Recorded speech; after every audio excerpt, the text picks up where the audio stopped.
بسم الله الرحمن الرحيم.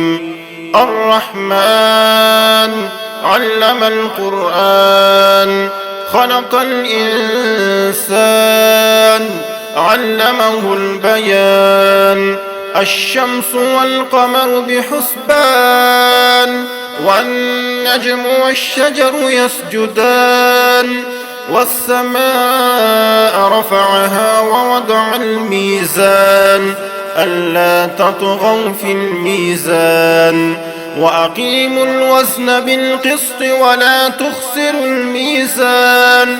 والأرض وضعها للأنام، فيها فاكهة والنخل ذات الأكمام.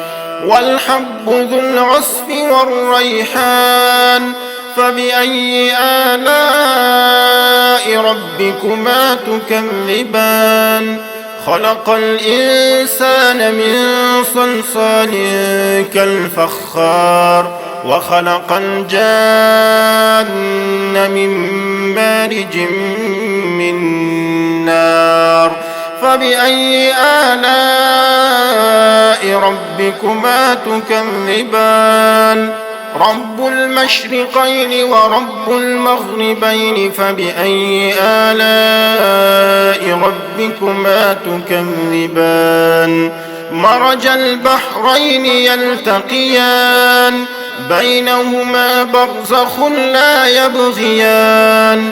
فبأي آلاء ربكما تكذبان؟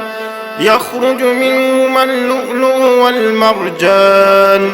فبأي آلاء ربكما تكذبان؟ وله الجوار المنشآت في البحر كالأعلام. فبأي آلاء ربكما تكذبان؟ كل من عليها فان، ويبقى وجه ربك ذو الجلال والإكرام. فبأي آلاء ربكما تكذبان؟ يسأله من في السماوات والأرض كل يوم هو في شأن. فبأي آلاء ربكما تكذبان؟ سنفرغ لكم أيها الثقلان. فبأي آلاء ربكما تكذبان؟ يا معشر الجن والإنس إن استطعتم أن تنفذوا من أقطار السماوات والأرض فانفذوا، لا تنفذون إلا بسلطان.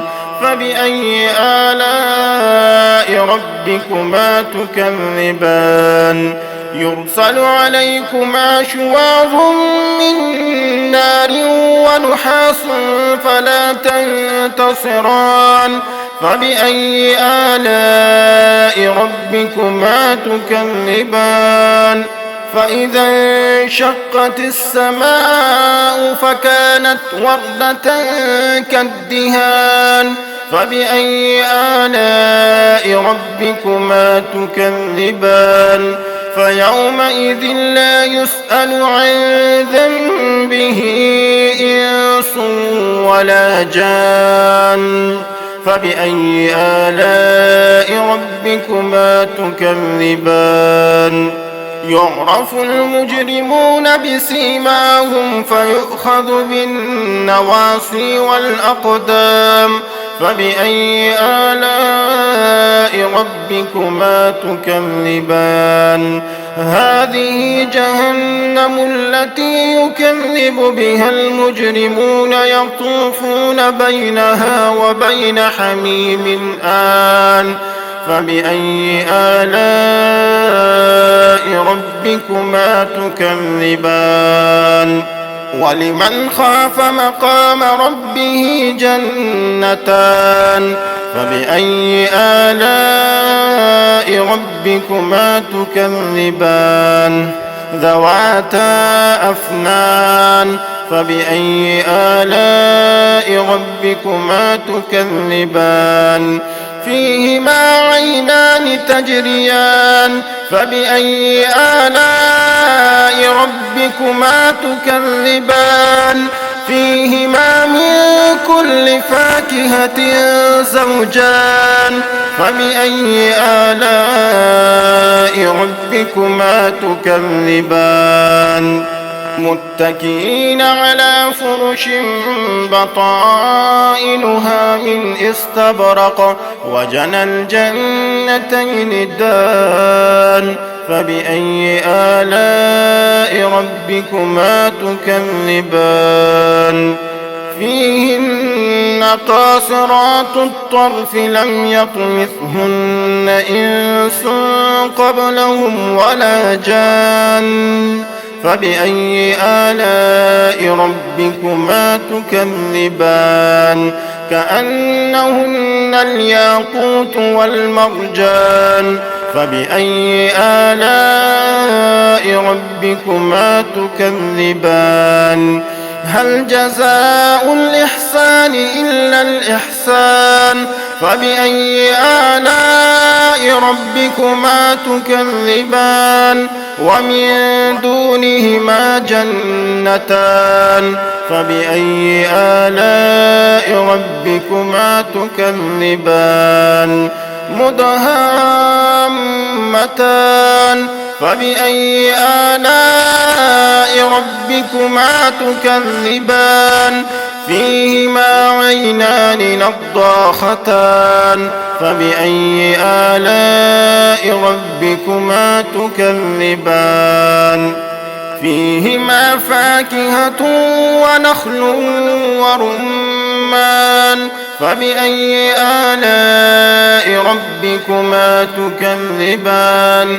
فيهن خيرات حسان فبأي آلاء ربكما تكذبان حور مقصورات في الخيام فبأي آلاء ربكما تكذبان لم يطمثهن إنس قبلهم ولا جان فبأي آلاء ربكما تكذبان متكئين على رفرف خضر وعبقري حسان فبأي آلاء ربكما تكذبان تبارك اسم ربك ذي الجلال والإكرام